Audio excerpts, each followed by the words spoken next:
Hey y'all, so I was supposed to have this video all finished by the end of October in 2022, but now it's fucking May, and I procrastinated so hard because my video editing software originally crashed the moment I tried to make a single change. But now I have Adobe Premiere Pro through dubious methods, and all I can say is that it's not illegal. Anyways, to the video. So I originally had this idea way back in July of 2022, where this guy heavily endorsed Frankly Build's video on PLA welding, and well, I saw that, and I looked at my giant bowl of PETG scraps, and well... The Grinch got a wonderful, awful idea. So I found this Cura printer profile that prints things super quickly, but in turn they're super low quality, and the idea was to take that and solder on my scraps to make a shell around the part and make it resemble what I was originally trying to print. In this case, my Halloween costume, which is a giant deer skull. I'll have all the stuff linked below if you want to try and replicate the process, but I literally don't recommend it because it was super time consuming with about 50 hours total put into it. Also, I have done a ton of research, but I haven't seen anyone do anything quite like this before. Let me know if I missed something. I want to know. Anyways, this was a culmination of my refusal to donate my scraps because I wanted to save all of them for future use and melt them down with a filament recycler. Oh yeah, in case you don't know, the filament I work with, PETG, is not biodegradable. Therefore, in order to be environmentally conscious, I have saved every single scrap I get, but this leaves a lot of excess for me to do nothing with, hence my temporary solution. Anyways, here you can see the prints of the snouts? I think that's what you call them. I don't know. Okay, wait. Yeah, it's for deer, it's snout. Anyways, I'm off topic again. I wanted to make sure this concept even worked beforehand, so there isn't any footage of me PLA welding the snout, because I didn't even know I was doing the project at that point. Afterwards, just some shots of the snout, and then we get to the main prints of the project, which is the face and the back head pieces.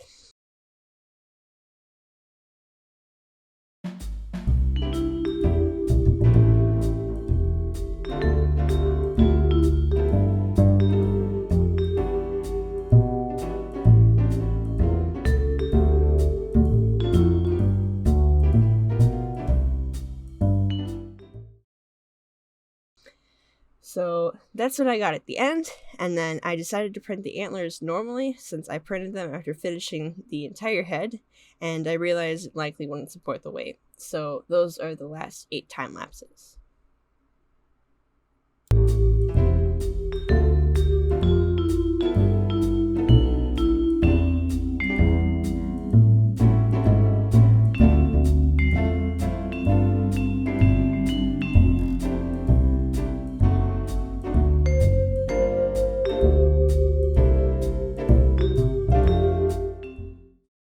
The beginning of the welding time-lapse is me starting with this ornamental cubone skull, also linked below, because it was my first time using a soldering iron for this purpose.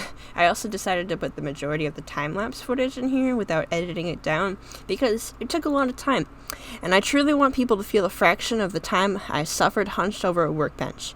No, but seriously, I think it's kind of cool seeing how it all came together, so I decided to keep it in, and I'll give a timestamp here if you want to skip for whatever reason. Alright, let's go!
So the time lapse ends without me attaching the antlers to the head for good reason. Most of this project was done in July and August of 2022 and was finished literally the week before Halloween. This was mostly since school started back up. I got busy again, and so sitting at a table for a few hours a day trying to PLA sculpt wasn't really feasible. Luckily, I do get really excited around Halloween time, and my main project for the year was this giant portal. The plans are by Wicked Makers, but I glued and painted the entire thing in less than a week. Woohoo for procrastination.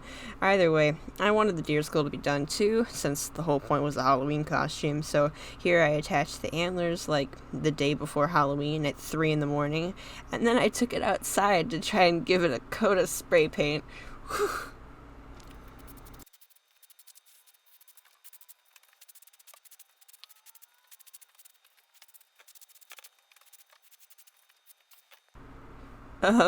Well, yeah, so anyways, I finished with acrylic paints and used some foam and elastic for the inside to keep it on my head comfortably.